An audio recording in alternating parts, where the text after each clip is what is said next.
So, ప్రస్తుతం మనతో పాటు శివశక్తి కరుణాకర్ గారున్నారు. ఆయనతో మాట్లాడదాం. సార్ మీరు చెప్పండి. ఇప్పుడు ప్రస్తుతం మీరు ఆల్రెడీ పోస్ట్‌ల గురించి ఆల్రెడీ మాట్లాడేసినాం మా ఛానెల్‌లోనే. కానీ ఇప్పుడు ఆయనకు సంబంధించినయి కొన్ని వీడియోలయితే బయటకొచ్చాయి. పాస్టర్‌కి సంబంధించి. సో, ఈ పాస్టర్ ఖచ్చితంగా తాగారు అని చెప్పడానికి ఇప్పుడు చాలా ఎవిడెన్స్‌లున్నాయి. అది కాదు దాన్ని మ్యానిపులేట్ చేసి ఇప్పుడు ఎవరినో తీసుకొచ్చి వాళ్ళు టైమింగ్స్ కూడా కాలిక్యులేట్ చేస్తున్నారు. క్రైస్తవ సమాజం గాని, మేధావులు గాని వాళ్ళ మేధావులు. సో, దీని గురించి మీరేం చెప్తారు? కాలిక్యులేట్ చేస్తే మంచిదే. మొత్తం పక్కా ఆధారాలతోనే పోలీసులు రిలీజ్ చేస్తున్నారు. ఇప్పుడు ముందు వీళ్ళేమన్నారు, ఒక్క కొవ్వూరు దగ్గర ఫుటేజ్ మాత్రమే ఎందుకిచ్చారు? ముందేం జరిగింది? ముందేం జరిగింది తేల్చండి, తేల్చండి అన్నారు. మరి ముందు ఏం జరిగిందో తేల్చడం మరి పోలీసులు అంతా ఎంక్వైరీ చేసుకున్నారు. ఆ సీసీ ఫుటేజ్‌లో ఈయన ఏం చేసాడో అది బయటపడింది. మరి వాస్తవాలను అంగీకరించాలి గదా! నిజం బయటపడినప్పుడు మాకు వ్యతిరేకంగా ఉంది గాబట్టి మేము ఈ నిజాన్ని ఒప్పుకోం. మేము ఇదే నమ్ముతున్నాం గాబట్టి మీరు ఇదే రిపోర్ట్ ఇవ్వండి. ఇదేం దౌర్భాగ్యం. హ్మ్. మరి ఇప్పుడు డిమాండ్ చేసింది వీళ్ళండి. అవును. ముందు ఏం జరిగిందో తేల్చండి అని చెప్పి. ఆ విజయవాడలో 4 గంటలు ఎందుకున్నాడు? అసలు ఎక్కడున్నాడు? అది బయట పెట్టండి అన్నారు. ఆ 4 గంటలు చూస్తే ఆయన అక్కడెక్కడో పార్క్‌లో పడుకొని నిద్రపోతున్నాడు రోడ్డు పక్కన. హ్మ్. అది. హ్మ్. కానీ అంటే ఆయన పడుకున్నారు, ఆయన కూర్చున్నారు అని చెప్పి అక్కడ ఎస్ఐ గాని, అక్కడ హోటల్ అబ్బాయి గాని చెప్తున్నారు. కానీ దానికి కూడా ఆళ్ళు వ్యతిరేకిస్తున్నారు. వీళ్ళందరికీ డబ్బులు అందినయి అని చెప్పేసి. దీని గురించి కూడా మాట్లాడుతున్నారు. అంటే మనం ఇదంతా అంటే కావాలనే ఈ పాస్టర్స్ అత్యుత్సాహం చూపిస్తున్నారనుకోవచ్చా? లేకపోతే ఇదంతా అంటే ఒక ఖచ్చితంగా గొడవ అవ్వాలి అని చెప్పేసి ఇదొక ఛాన్స్ దొరికింది అనుకోవచ్చా వాళ్ళకి? ఇప్పుడు అతను హైదరాబాద్ నుంచి బయలుదేరిన దగ్గర నుంచి ఏ టైంకి ఎక్కడెక్కడ క్రాస్ చేశాడు? ఏ ఊరు ఎప్పుడొచ్చాడు?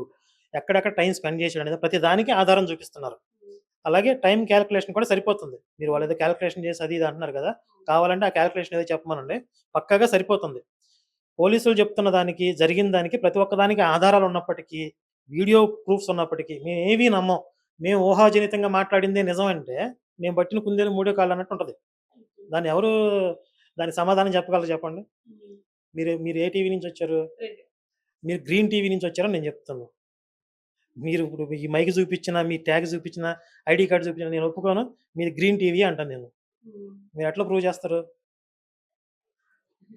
అంటే ఇగ ఆహ్, అంటే వితండవాదానికి మనమేం సమాధానం చెప్పలేము. ఆ! అండ్ వీళ్ళు అంటే కావాలనే చేస్తున్నారు అనుకోవచ్చంటారా? ఈ పాస్టర్స్ గాని, ఇప్పుడు క్రైస్తవ సమాజంలో కొంతమంది. అంటే దీంట్లో రకరకాల కేటగరీలున్నాయి. ఇప్పుడు హ్మ్. 'కేఏ పాలు', 'హర్ష కుమారు' వీళ్ళిద్దరూ ఏంటంటే రాజకీయంగా ఒక సెన్సేషనల్‌గా క్రియేట్ చేద్దామని చూసారు. హ్మ్. ఈ 'కేఏ పాలు' కమెడియన్ తెలిసిందే కదా! ఆ 'హర్ష కుమార్' అనే ఒక వ్యక్తి ఉన్నాడని చెప్పి తూర్పుగోదావరి జిల్లాలో గోదావరిలో మర్చిపోయారసలాయన్ని. హ్మ్. ఇప్పుడు నేను ఒకడున్నాను గుర్తించండి అని చెప్పి ఒక కాంట్రోవర్షియల్ స్టేట్మెంట్ ఇచ్చాడు. హ్మ్. ఒక వివాదం ఒక శవం దొరికింది. దీన్ని మేము ఉపయోగించుకొని హైలైట్ అవుదామని. మిగిలిన వాళ్ళున్నారు కొంతమంది. వాళ్ళకి హిందువుల మీద, మాలాంటి హిందూ సంస్థల మీద కోపం ఉంది. కాబట్టి ఈ జరిగిన ఇన్సిడెంట్‌ని వాళ్ళ మీదకి తోసేద్దాం హ్మ్. అని వాళ్ళు ప్రయత్నం చేశారు. తీరా చూస్తే అది బూమరాంగ్ అయిందిప్పుడు. హ్మ్. ఫస్ట్ ఏమో రకరకాలుగా మాట్లాడేశారు ఇష్టం వచ్చినట్లుగా. ఇప్పుడు అంత మాట్లాడిన దానికి తీరా వాస్తవం చూస్తే ఎలా ఉండేటప్పటికి జీర్ణం కావట్ల. హ్మ్. వాళ్ళేం చేయాలి జీర్ణం, జీర్ణం, వాతాపి జీర్ణం అనుకోవడం తప్ప ఇంక మిగిలింది ఏం అంటే ఇప్పుడు ఆహ్, అంటే ఆయన హత్య అని నమ్మితే దాని వెనక వీళ్ళున్నారు అని చెప్పి చాలా మంది పేర్లొచ్చినాయి. ఫస్ట్ మీ పేరు రాగానే మీరు ఎలా ఆలోచించారసలు? అంటే ఉంటుంది గదా! నేనేందిరా? మీదేందిరా? అని జెప్పేసి. అంటే వాళ్ళేదన్నా సినిమాలు చూసో, సీరియల్స్ చూసో, క్రైమ్ స్టోరీలు చూసి ఇట్లా రోజుకో క్రియేట్ చేస్తున్నారు గానీ, హ్మ్. ఇప్పుడు మాది ఆ మార్గం అయితే 10 సంవత్సరాల నుంచి ఇదే విధానంలో మేము పనిచేస్తా ఉన్నాం. ఏంటి హింసా మార్గంలో ఎప్పుడు పని చేయలేదు. ఇంటలెక్చువల్‌గానే మేము ఎవరికి కౌంటర్‌లు ఇచ్చినా కాడే సరే అదే విధానంలో మేము పనిచేస్తున్నాం. ఒక ప్రవీణ్ పగడాలే కాదు. ఇంకా చాలామంది పాస్టర్లు దుర్మార్గంగా మాట్లాడారు హిందుత్వం మీద. వాళ్ళకి కూడా అందరికి కౌంటర్‌లు ఇచ్చాం. ఇప్పుడు మేము చెప్పదలుచుకున్న విషయమే ఇంటలెక్చువల్‌గా అవేర్‌నెస్ తీసుకురావటం. ఓకే. ఇప్పుడు హింసా మార్గంలో వెళ్తే ఈ రోజుల్లో ఉన్న టెక్నాలజీకి ఎవరు క్రైమ్ చేసినా ఈజీగా దొరికిపోతారు. హ్మ్. ఏదో ఒకడిని కొట్టేసి, ఏదో చేసేసి దాక్కుంటాను నేను దొరకనంటే అసాధ్యం అది. హ్మ్. మేము 30, 40 సంవత్సరాలు పని చేయం. ఇంకా దీర్ఘకాలంగా మేము పని చేయాలనుకుంటున్నాం. అలాంటి విజన్ ఉన్నప్పుడు ఇలాంటి తప్పుడు మార్గంలోకి ఎందుకెళ్తాం మేము? హ్మ్. అంటే మీరు థ్రెడ్ చేయలేదా? అంటే ప్రవీణ్ మిమ్మల్ని చంపేస్తా అని జెప్పేసి ఎక్కడ మీరు ఎవరు నేనా? మీరు. అంటే మీ పేరు ప్రత్యేకంగా పీటర్ గారు తీసుకున్నారు మీ నేమ్. సో, ఏ థియేటరు? పీటర్ అనే ఒక వ్యక్తి అంటే హ్మ్. ఆయన కూడా పాస్టరే. హుహు. పాస్టర్ పీటర్ అని జెప్పేసి ఆయన మీ నేమ్ డైరెక్ట్‌గా తీసుకున్నారు. నేను థ్రెడ్ కరుణా చేసినట్లు ఎక్కడ కరుణాకర్ అండ్ షమీ హుసేన్ వీళ్ళందరి పేర్లు తీశారు. అందులో రాధా మనోహర్ దాస్ అని జెప్పేసి కూడా. షమీ అని చెప్పి ఒక ఇమామ్ ఆయన. హ్మ్. ముస్లిం వర్గానికి చెందిన వ్యక్తి. అవును. ఆయన థ్రెటనింగ్ చేశారు. వార్నింగ్ ఉందది. హ్మ్. అయితే మా మొహమ్మద్‌ని తిట్టాడు కాబట్టి ఆ ఆవేశంలో నేను తిట్టాను. హ్మ్. వార్నింగ్ ఇచ్చాను తప్ప మేమేమి అంత దుర్మార్గంగా చేయలేదు అని చెప్పి అతను దానికేదో వివరణ ఇచ్చుకున్నాడు. కనీసం మేము వార్నింగ్ ఇచ్చిన వీడియోలు గాని ఏమనకుండా ఎక్కడ చూపించండి అసలు. మేము హ్మ్. ఎవరి పట్ల అలా ఎప్పుడు ప్రవర్తించలేదు. ఓకే. హ్మ్. సో, ఫైనల్‌గా అంటే ఇప్పుడు ఇది హత్య కాదు, ఇది యాక్సిడెంటే అని చెప్పడానికి మీరు ఎలాంటి ప్రూఫ్స్ అనుకుంటున్నారు? అంటే ఇలాంటి ఈ అంశాలున్నాయి అని చెప్పడానికి మీరేమంటున్నారు? ప్రూఫ్స్ ఇవ్వాల్సింది పోలీసులు. మనం అంశాలు. ఆ! ఇప్పుడు పోలీసులు రిలీజ్ చేసినటువంటి కంటెంటు, న్యూస్ ఛానెల్స్‌లో టెలికాస్ట్ అవుతున్నటువంటి కంటెంట్‌ని బట్టి మనం మన అభిప్రాయాన్ని చెప్పగలం. హ్మ్. మనం అందుబాటులో ఉన్న వివరాలను బట్టి చూస్తే స్పష్టంగా ఇది యాక్సిడెంట్ అని అర్థమవుతుంది. అసలు ఫస్ట్ డే పోలీసులు ఏదైతే ప్రెస్ మీట్ పెట్టి బైక్ రోడ్డు మీద నుంచి స్కిడ్ అవుతుందో, స్కిడ్ అయ్యే టైంలో పక్కనున్న వెహికల్స్‌కి గ్యాప్ చూపించారు. హ్మ్. అంటే బై చాన్స్ ఏదన్నా పొరపాటున ఏదన్నా తగిలిందేమో అని కూడా కొంతమంది డౌట్ ఉంది. అంటే ఇంటెన్షనల్‌గా కొట్టకపోయినా వెళ్తూ, వెళ్తూ అలా తగిలుండొచ్చు గదా! కానీ అది కూడా జరగలేదు. బైక్ తనంతట తనే స్కిడ్ అయిపోయి పక్కకెళ్ళిపోయింది అనేది కూడా విజువల్స్ స్పష్టంగా చూపించారు. అంత క్లియర్ ఎవిడెన్స్ ఉన్నప్పుడు అది హత్య ఎలా అవుతుందసలు? పైగా ఇప్పుడు మీకెలా తెలిసింది ఆయన తాగాడని జెప్పి అని అంటున్నారు కొంతమంది. పొట్టిపాడు నుంచి లేదా సరే అప్పటికి అందుబాటులో ఉన్నటువంటి సమాచారం బట్టి కొన్ని కిలోమీటర్ల దూరం నుంచి అతను లైట్ లేకపోయినా ట్రావెల్ చేస్తున్నాడు. జస్ట్ ఈ ఒక్క విషయం చెప్పినా సరే, ఇది తాగుబోతులు చేసే పని అని చెప్తున్నారు మా వాళ్ళు చాలామంది. హ్మ్. అంటే అతను విజువల్స్ చూడకముందే ఇలా హెడ్‌లైట్ లేకపోయినా నైట్ హైవే మీద ఇండికేటర్ లైట్ యేసుకుంటూ వెళ్తున్నాడంటే ఇది తాగుబోతులు చేసే పని నార్మల్‌గా ఉన్నవాడు ఎవడు కూడా ఇలా చేయలేడు అని చెప్తున్నారు. హ్మ్. అలాగే ఆయన విజువల్స్‌లో తూలుతూ, తూలుతూ వెళ్తున్నటువంటి విజువల్ కూడా ఒకటి దొరికింది. దాన్ని బట్టి ఇతను తాగుంటాడని ఊహించడం అసాధ్యం గాదు గదా! హ్మ్. ఇలా ఇతను తాగుంటాడని చెప్పిన వాళ్ళందరిలో అందరిని ఈ కుట్రదారులే వీళ్ళందరూ కలిసి చంపేసారు. అది మాట్లాడితే ఎలాగా? కానీ అతను తాగలేదు అని అంటే తాగాడు అని చెప్పడానికి కూడా ప్రూఫ్ లేదు. ఎందుకంటే ఇవాళ ఎస్ఐ మాట్లాడిన వీడియోలో చూస్తే మాత్రం ఆయన నీరసంగా ఉన్నారు అని చెప్పారే గాని, ఈవెన్ అబ్బాయి కూడా నీరసంగానే ఉన్నారు అని చెప్పారు గాని, అసలు ఆయన తాగాడు అని చెప్పి స్పష్టంగా చెప్పలేదు. అంటే ఒక అబ్బాయికి ఇంకో అబ్బాయి తాగాడా లేదా అని చెప్పేసి ఈజీగా తెలుస్తుంది. అంటే మా అంచనా ప్రకారం. కానీ అంటే అంటే లేదు, తాగలేదు అని చెప్పేసి అంటున్నారు. మీరు ఎలా స్పష్టం ఇప్పుడు చేస్తారు? వాళ్ళేం చెప్పారంటే నీరసంగా కనపడుతున్నాడు. హ్మ్. కొంతమంది తాగి అల్లరి చేస్తారు. అతను సైలెంట్‌గా ఉన్నాడని జెప్పారు. అవును. అంటే స్మెల్ ఒస్తుంది. స్మెల్ రావట్లేదనే విషయం చెప్పలా.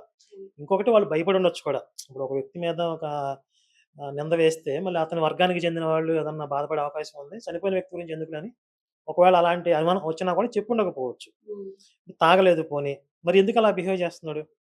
హ్మ్. ఇప్పుడు అక్కడెక్కడో పడిపోయాడండి. కోదాడ దగ్గర వైన్ షాప్‌లో ఏదో తీసుకున్నాడు. కంచికి చర్ల పరిటాల మధ్యలో పడిపోయాడు. ఇప్పుడు షర్ట్‌కి మట్టి మట్టుంది. మట్టి. హ్మ్. ఆ మట్టితోని ఇక్కడ రెండోసారి పడిపోయాడు.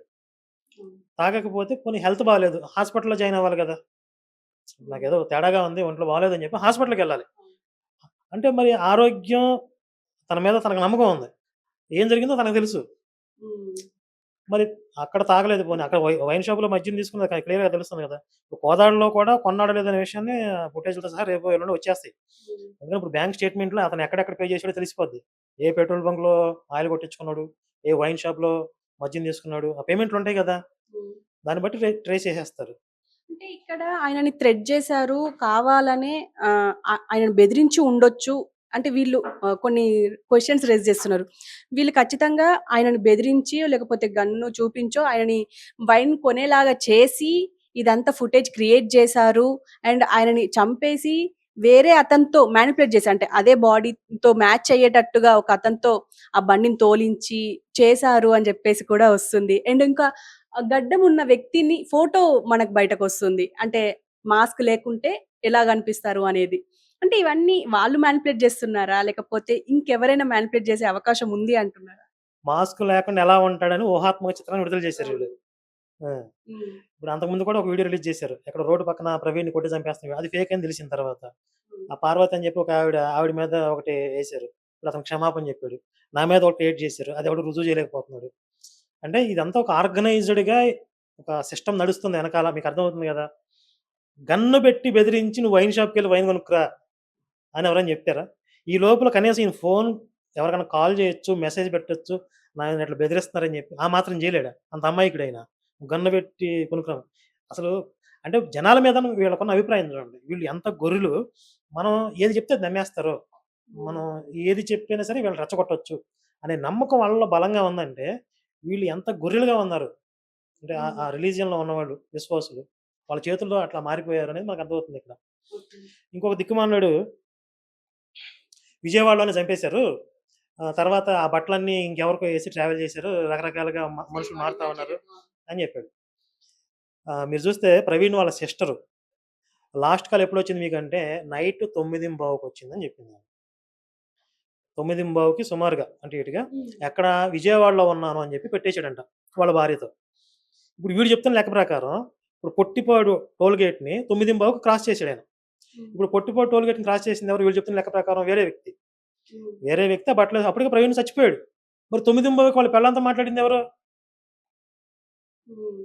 11:30కి రామ్మోహన్ అనే పర్సన్‌కి ఫోన్ చేశాడు. ఆయన ఫోన్ నుంచి అని పోలీసులు చెప్తున్నారు. అవును. ఆ మిస్డ్ కాల్ చూసే ఇతను ఎవరికైతే ట్రై చేసాడో ఆ నంబర్‌కి మళ్ళీ పొద్దున్నే వీడు థంబ్ ఓపెన్ చేసి ఫోన్ చేశారు. ఈ రామ్మోహన్ ఫోన్ చేసింది ఎవరు 11:30కి? ప్రవీణ్ అప్పటికే చచ్చిపోయాడు కదా! అసలు ఎంత దుర్మార్గం క్రియేట్ చేస్తున్నారంటే ఈడు క్రైమ్ స్టోరీస్‌లో కూడా సినిమాల్లో ఇంతమంది రచయితలు ఇక్కడ ఎలా ఉండిపోయారసలు?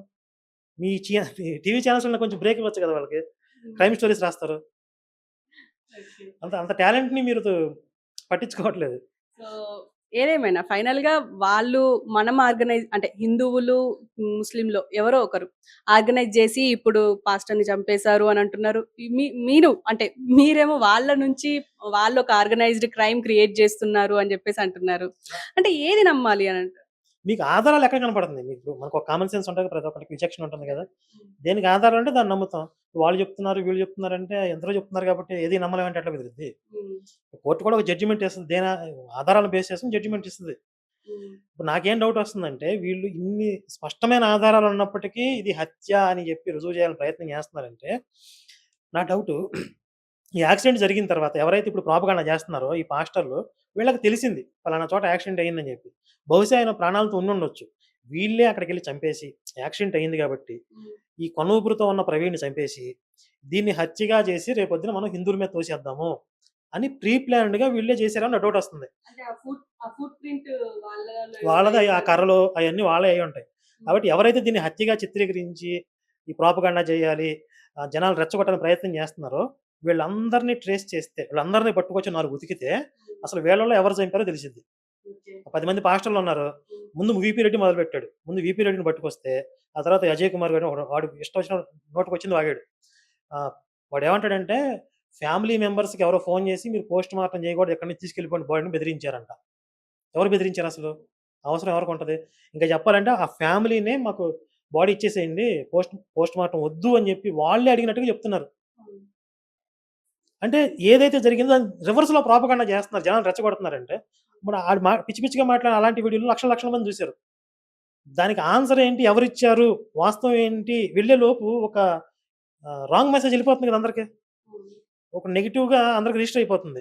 కాబట్టి జనాల్ని ఇట్లా మిస్‌గైడ్ జేసి ఏదో వాళ్ళ సొంత ఎజెండాని అమలు చేయాలని ఎవరైతే ప్రయత్నం చేస్తున్నారో, వాళ్ళందరిని 4 రోజులు జైల్‌లో పెట్టి మొత్తం ఉతికితే, అసలు వీళ్ళ ఎజెండా ఏంటి? వెనకాల ఎవరున్నారో? ఇదంతా ఈ ఫేక్ స్టోరీలు ఎవరల్లుతున్నారో? దీని ద్వారా వీళ్ళు ఏం అంటే దీంట్లో ఏదన్నా దేశ వ్యతిరేక కుట్రలున్నాయా? అంటే దేశంలో అల్లకల్లోలం సృష్టించే కుట్రలేమన్నా ఉన్నాయా? హ్మ్. విదేశీ శక్తులతో ఏమన్నా వీళ్ళు టచ్‌లో ఉన్నారా? ఈ వివరాలన్నీ కూడా ప్రభుత్వం కనిపెట్టాల్సిన అవసరం ఉంది. సరే ఫైనల్‌గా అంటే పోస్ట్ మార్టం రిపోర్ట్ ఒస్తే ఏమైనా తేటతెల్లం అయ్యే అవకాశం ఉందనుకుంటున్నారా? స్పష్టంగా అవుతుంది కదా! ఎందుకవ్వదు? హ్మ్. నా అభిప్రాయం ఏంటంటే పోస్ట్ మార్టం రిపోర్ట్‌లో స్పష్టంగా ఉంది కాబట్టే, ఆ పోస్ట్ మార్టం జరిగేటప్పుడు ఎవరైతే ఫ్యామిలీ మెంబర్సు, ఆ క్రిస్టియన్స్ తరపున ఉన్న డాక్టర్స్ ఉన్నారు. హ్మ్. ఈ వర్గానికి సంబంధించిన వ్యక్తులు ఎవరైతే ఉన్నారో, వాళ్ళెవ్వరూ కూడా ఇది హత్య అని బయటకొచ్చి మాట్లాడల. వాళ్ళకి అర్థమైపోయిందక్కడ. అవును. ఎవరైతే పోస్ట్ మార్టంకి సంబంధం బయట వాగుతున్నారో వీళ్ళే రెచ్చిపోతున్నారు. హ్మ్. ఇప్పుడు వాళ్ళ వైఫ్ కూడా ఏమంది? నేను క్షమించేస్తున్నాను. సరే వాళ్ళకి అర్థమైపోయింది. వాళ్ళు అక్కడితో విరమించేసుకున్నారు. హ్మ్. కానీ బయట ఈ పిచ్చి కుక్కలకి అర్థం కావట్లేదు. ఇప్పుడు ఫేస్‌బుక్‌లో నడుస్తుందేంటంటే, అనవసరంగా అది యాక్సిడెంట్ అని చెప్తే అక్కడితో పోయేది. ఇప్పుడు